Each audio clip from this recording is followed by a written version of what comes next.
Okay, I'll figure it out. Okay. 10 things we wish we would have known.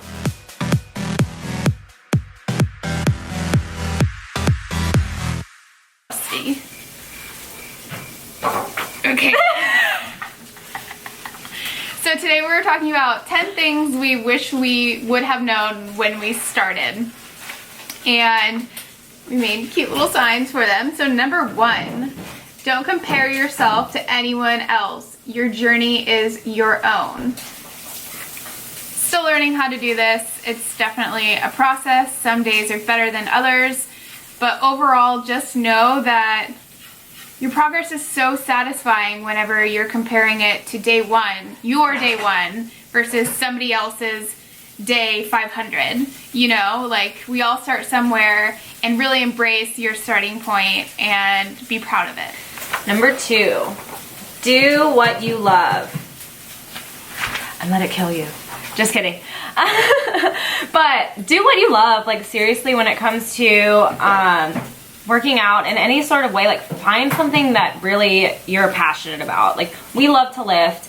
The guys of DNA, they love to do calisthenics. Like, our friend loves to do this hot yoga that we just started at Core Power here in Austin. And it's all a matter of really finding something that you can get dedicated to, because otherwise you will lose motivation if you're just going into the gym and doing something that you think you're supposed to do. So really dedicate yourself to something that you are going to be dedicated to and like. Number 3, your journey is 80% nutrition and 20% exercise. And I feel like a lot of people are surprised by that, or think it's the other way around. But you'll be amazed how much you can get done, how much you can change if you just change your diet and are sedentary. You know, combine the two and you're gonna make a lot of changes. Exactly. But start with your nutrition. You know, really be honest with yourself, get down to it, and go back to the basics. That's what I gotta say about that. Mine, muscle connection is everything. This is like a huge one for me personally, because I tell my clients that all the time, and I just don't think a lot of people understand it. You have to really think about the muscle that you're using in order to really establish that change and really like utilize it well enough. There was there's a video, I don't know if anyone will be able to find it or if I'll even reference it right, but Erin Stern was in it, and it had detectors up against, like, on her biceps while she was doing bicep curls, and when she was just doing them without really thinking about them, it was only engaging about 30% of it, and then it engaged so much more when she actually thought about what she was doing. So when you're in the gym and when you're doing any exercise, do it with purpose and understand why you're doing it. And number 5 kind of relates to that. Cheating your form is cheating your progress. So there's some lifts that you can cheat your form and it makes them easier. And so you think like, oh, I can lift heavier this way, or it just seems easier. But if you think about it, like, why are you in the gym in the first place? If you're not doing it right, you might as well not do it at all.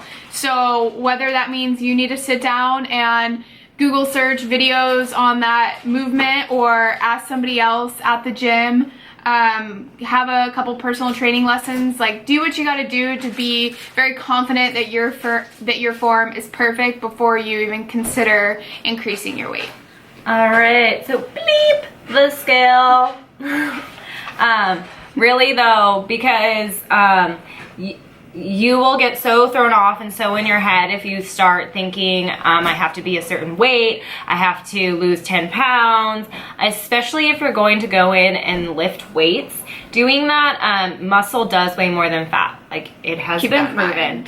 So, I know you said she's 10 pounds more than when she started, and I'm consistently, I guess I would say about 10 pounds more than when I started mine too. And like, our body compositions are so different. Like, I'm smaller than I was, besides like in my butt area. Smaller where you want to be, should be, and bigger yeah. where you want to be. Yeah, and so really it's not, I like can't remember the last time I weighed myself.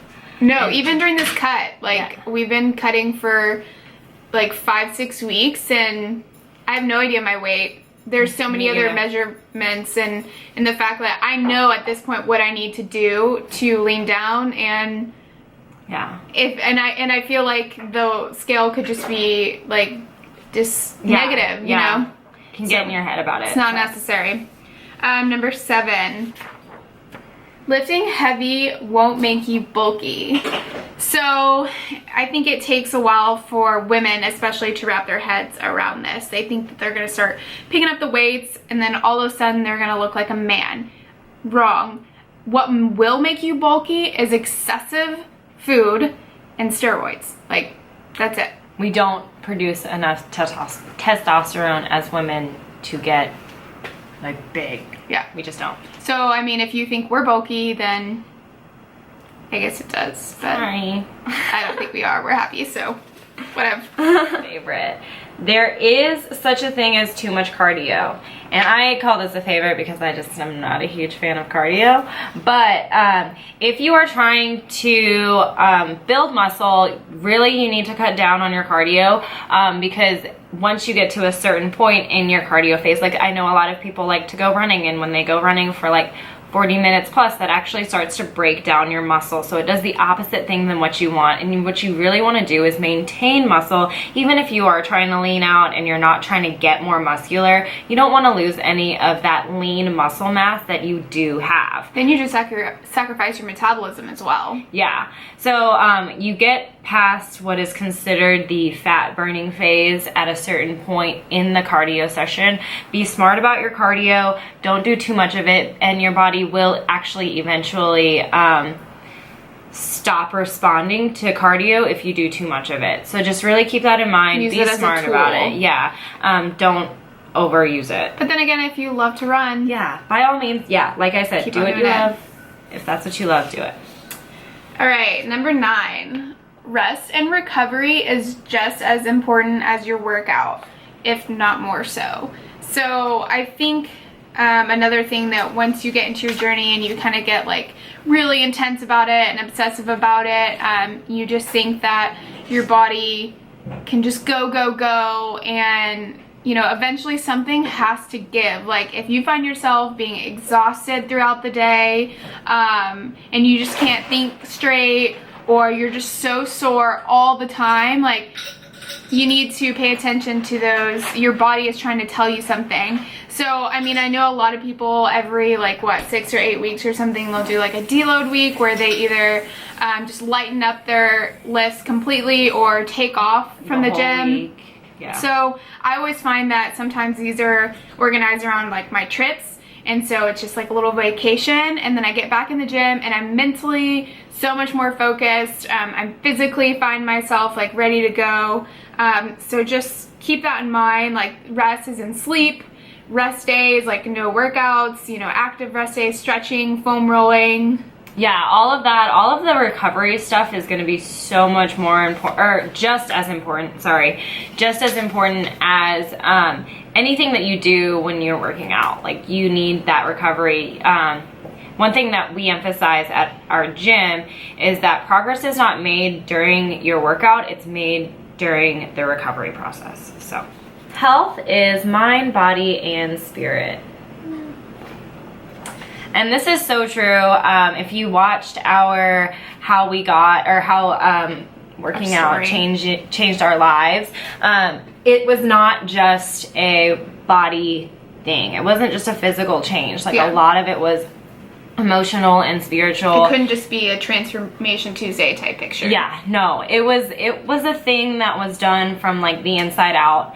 You have to like make that decision for yourself, and every day like choose to love yourself and grow in that journey for yourself. Like it's not like we're at the end of our journey now that we kind of like are like at a place where we're happy, like Cruising. Yeah, but this is a journey through everything. Like every day is a new journey. Every day is a new adventure, especially when it comes to your fitness and your health. It's just something, we actually went to yoga today and she said something. She was like, every day is a different day. You might not be able to do something that you did yesterday today, but you have to be able to accept that and grow in that. So every day is a growing process.